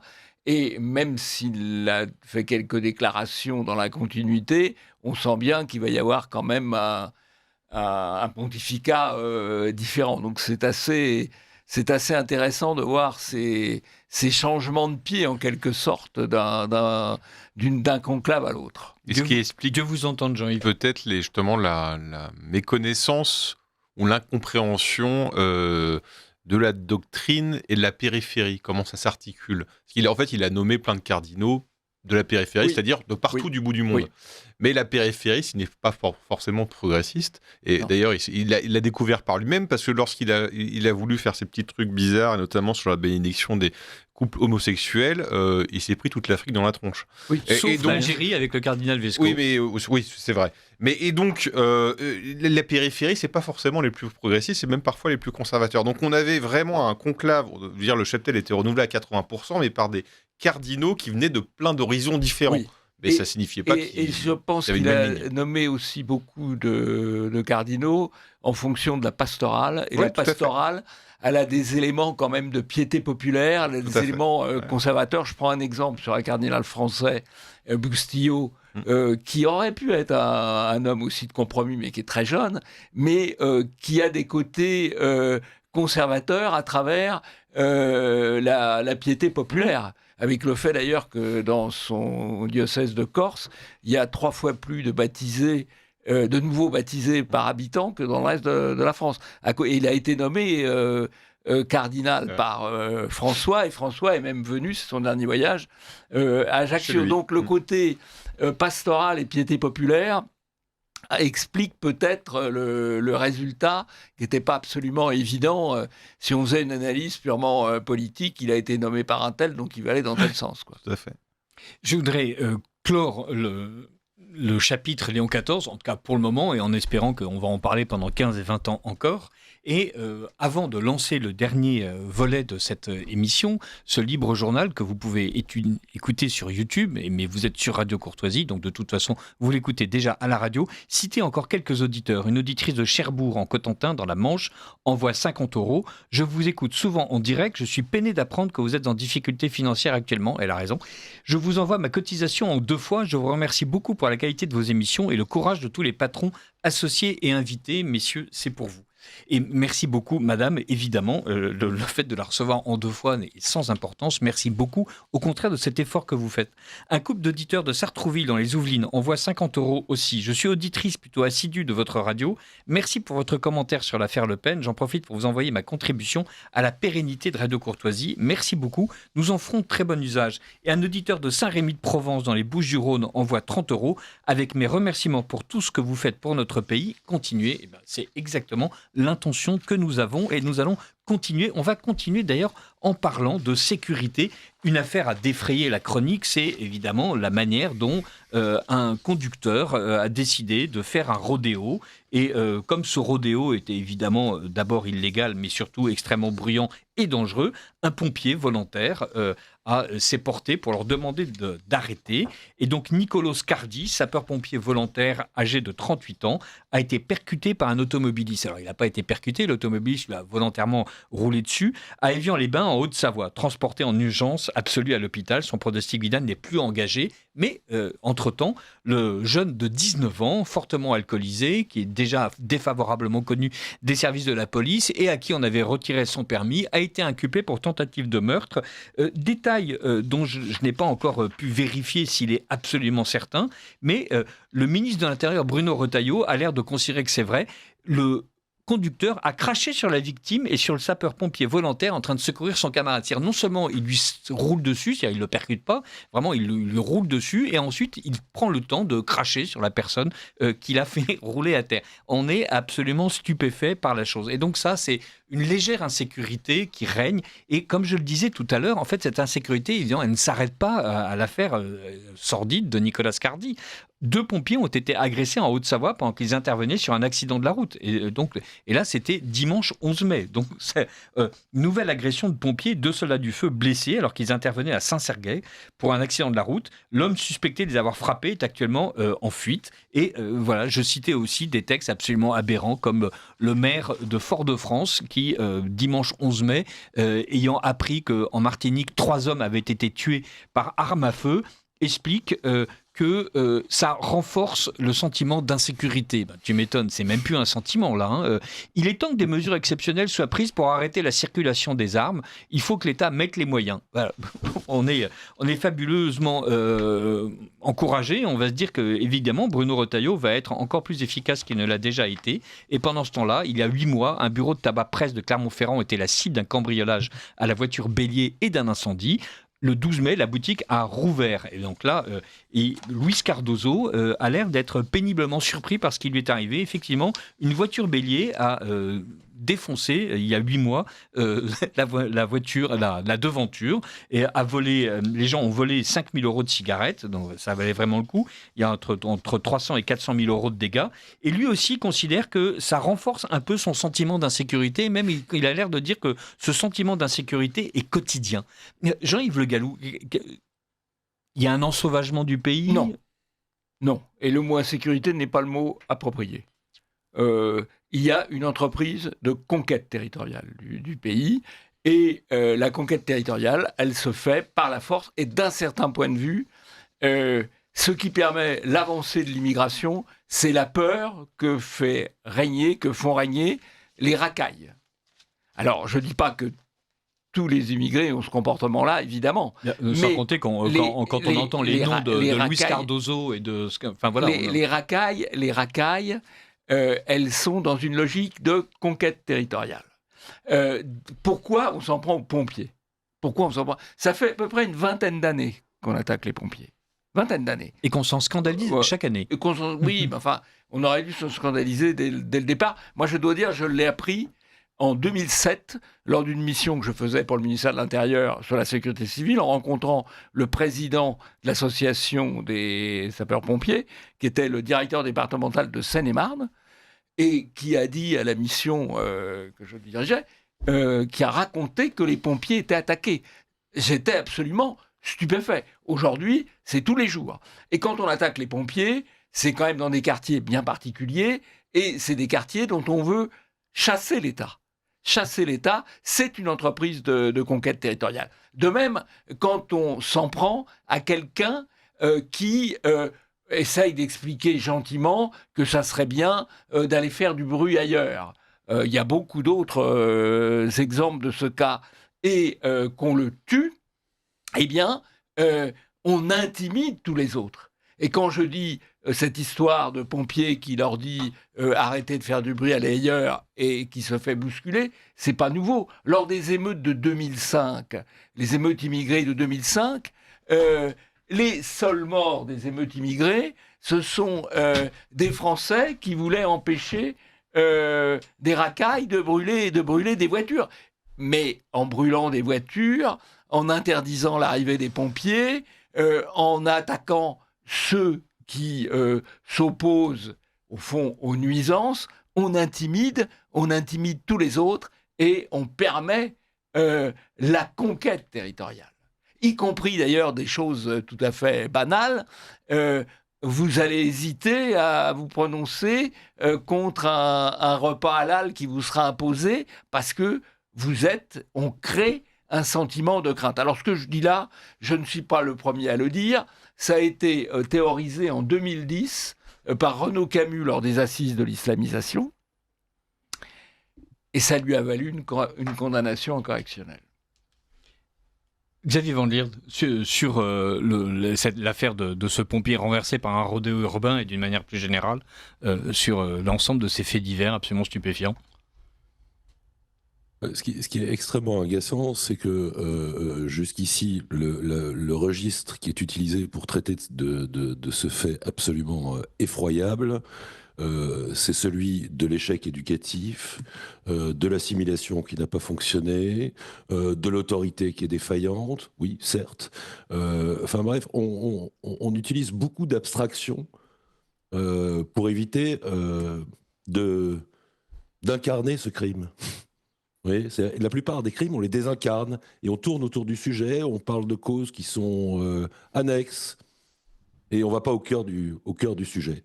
En réalité, je suis désolé de devoir rappeler des truismes, en fait, j'en ai presque honte. Cette insécurité vient quasi exclusivement causée par le changement de population que subit, hélas, notre pays. Alors on peut s'amuser à dire ah oui, mais si l'assimilation avait fonctionné, ce serait pas comme ça. Certes, mais elle ne fonctionne pas. On a tout essayé. Le modèle de l'assimilation à la française ne fonctionne pas et ça produit ces effets-là. Si on est en Grande-Bretagne, on fait du communautarisme et on utilise d'autres méthodes et on a les mêmes effets également. Donc, eh bien, il est temps d'en tirer les conclusions. En réalité, les changements de peuple massifs, l'importation massive de populations maghrébines et subsahariennes dans notre pays, eh bien, ne fonctionne pas, cause un nombre de malheurs absolument effroyables. Et il est temps d'en tirer les conclusions. Et donc, non seulement d'arrêter cette immigration massive, mais probablement aussi de réparer les erreurs qui ont été faites pendant 20 ou 30 ans, et c'est-à-dire de procéder à une remigration très importante de ces populations-là, car dans cette affaire-ci, moi je ne veux pas m'en prendre à tel ou tel, c'est pas tel ou tel immigré, ceci, c'est là. Non, ce sont les grandes masses qui comptent. Quand on parle de conquête territoriale, on parle de grands équilibres. Les grands équilibres français ont été mis à bas et provoquent une montée de la barbarie et un processus de décivilisation absolument effroyable. Et si les gens qui nous gouvernent depuis 30 ans avaient un petit peu de sens des responsabilités, ils chercheraient à réparer leurs erreurs. Je ne pense pas qu'ils le feront, et donc il faudra réparer leurs erreurs à leur place, et probablement aussi les tenir pour responsables et même coupables de ce qu'ils ont infligé à notre peuple, à notre pays et à notre civilisation. Enfin, c'est effroyable, et ça mérite je sais pas, quelque chose qui est de l'ordre de la forfaiture, en réalité. Vaste programme. Quand on voit comment ça s'est passé avec le Covid, il y a peu de chances que ça aboutisse. Arthur de Vatrigan. Éric Coquerel a une autre interprétation du rodéo. Il a dit très sérieusement que c'est à cause de Tom Cruise et de Mission Impossible. Ah. Sachant que Mission Impossible n'est pas encore sortie sur la semaine prochaine en plus. Non mais vous imaginez, vous avez un député qui sort ça le matin sur une grande radio. C'est à cause de Mission Impossible et Tom Cruise.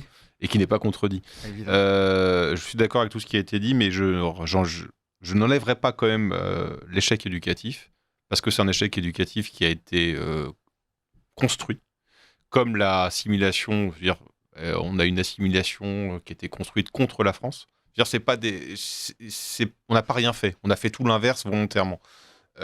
Sur l'assimilation, éducatif. Je suis d'accord. Sur l'assimilation, on a éduqué à la haine de la France. Et la France étant incarnée par un uniforme, qui soit un policier, qui soit un pompier. On a quand même des pompiers dans certaines interventions qui sortent avec des gilets pare-balles.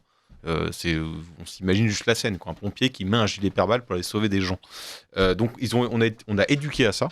Ensuite, sur l'échec éducatif, on a importé un modèle familial qui est opposé au nôtre, c'est-à-dire un modèle, en effet, qui vient de l'immigration, un modèle tribal qui est le principe, ou clanique, le principe étant de faire perpétuer le clan contre l'extérieur étant la société. Mais ça reste un modèle éducatif. Ensuite, dans l'autre modèle éducatif existant, on l'a flingué, je veux dire, on a tué le père, on a enlevé tout prérogative parental, on a même criminalisé par endroit le rôle des parents. Je veux dire, quand on dit que la fessée est un délit, on criminalise. Quand on prend la liste aujourd'hui dans la loi de choses pour lesquelles les parents peuvent aller en prison, je veux dire, c'est pas un échec éducatif, une déconstruction volontaire de l'éducation. Donc, comme on n'a pas un modèle qui existait, ceux qui arrivent, ils arrivent avec leur modèle, on les laisse faire. Donc, ça permet à ce modèle-là de se diffuser. Et puis après, il y a quand même un problème de justice, quoi. Parce que le souci qu'on a, c'est que quand on a des criminels sans état d'âme, on ne peut pas se permettre d'avoir une justice et des polices avec des états d'âme. Je tiens à rappeler que le suspect, comme on dit en fait, il est suspect, on parle de suspect, c'est-à-dire c'est bien celui qui a commis l'intégralité de ce qui lui est reproché, mais comme il n'est pas encore jugé, il a une quinzaine d'antécédents judiciaires, tous liés à la consommation ou au trafic de stupéfiants, pour lesquels il avait effectué, je cite Bruno Retailleau, à peine 6 jours de prison en préventive. Son permis de conduire a récemment été suspendu après un contrôle sous l'emprise de stupéfiants. Donc effectivement, on est vraiment en présence de quelqu'un qui a appris que l'autorité n'a aucun pouvoir. Je donne un chiffre, 2023, moins de 1% des infractions aboutissent à de la prison. Moins de 1%. Voilà. Un autre chiffre pour avoir une comparaison, vous avez environ 82 000 personnes qui sont condamnées à de la prison ferme et qui sont en prison. Vous avez 460 000 personnes qui sont condamnées à des peines de substitution de prison parce qu'on ne peut pas. Donc ça fait, vous avez un rapport de 1 à 5. Or, la criminalité depuis 60 ans a été multipliée par 5, mais pas le nombre de places de prison. Donc encore une fois, c'est quelque chose qui a été assumé et pensé comme tel. Je veux dire, il y a, évidemment qu'il y a un changement de population, évidemment qu'il y a une vague massive d'immigration et que face à une masse, on ne peut rien faire, mais ça a été accéléré par en responsabilité, en connaissance par nos dirigeants depuis 60 ans. Xavier Van der Lierde. C'est tout à fait exact. Tout ça a aggravé un problème qui existait déjà en soi par ces déplacements de population massifs. Enfin, je veux bien qu'on, par souci d'exhaustivité, que l'on dresse le problème de l'école, du déclin de l'autorité, des modèles familiaux, qu'on en discute même avec Todd. Je serais ravi de le recevoir autour de cette table. Emmanuel, si vous nous entendez, n'hésitez pas. Mais il ne faut absolument pas laisser croire que si chacun de ces facteurs était résolu, du coup, le problème n'existerait plus. Ça, je n'y crois absolument pas. D'autant qu'en réalité, cette immigration massive, et je parle bien de quantité, massive, participe aussi de l'effondrement de l'autorité, du déclin de l'éducation et de l'école, de l'incapacité à se faire confiance mutuellement. C'est-à-dire qu'elle déglingue, elle est elle-même une des causes des facteurs dont on parle. C'est-à-dire qu'elle n'est pas extérieure à tous ces facteurs de déclin. Donc, elle est même un des points de levier par lesquels, en fait, on pourrait résoudre beaucoup d'autres problèmes. Je suis désolé, mais enfin, les réformes du collège unique avaient eu lieu depuis très très longtemps. Malgré tout, dans les écoles publiques qui n'étaient pas envahies, grosso modo, on continuait malgré tout à apprendre des choses, et y compris des rapports aux autres relativement apaisés. Donc tout ne vient pas... tout ne vient pas de la faillite de l'éducation ou de la faillite de la justice. L'éducation nationale et des pédagogues. Je suis non, mais la famille, moi je parlais pas de l'éducation. Excusez-moi, alors d'une part, comme dirait Charles-Henri Deslois, que je salue pas ça, ne blaisidamardons pas, mais aussi il nous reste à peu près 35 secondes. C'est le temps, hélas, que je ne vous donnerai pas pour conclure, je ne conclurai d'ailleurs pas à votre place, mais c'est le temps que je prendrai pour remercier évidemment les auditeurs de Radio Courtoisie qui nous ont permis de... produire cette émission, de remercier Virginie à la technique qui nous a permis d'être entendus par tout le monde sur les ondes et aussi sur YouTube, de vous remercier Jean-Yves Le Gallou, président de Polémia, d'avoir participé une fois de plus à ce libre journal, ainsi qu'Arthur de Vatrigan, directeur de l'Incorrect, et Xavier Van der Lierde, qui est journaliste pour Radio Courtoisie. Merci beaucoup à tous et à tous. Rendez-vous la semaine prochaine.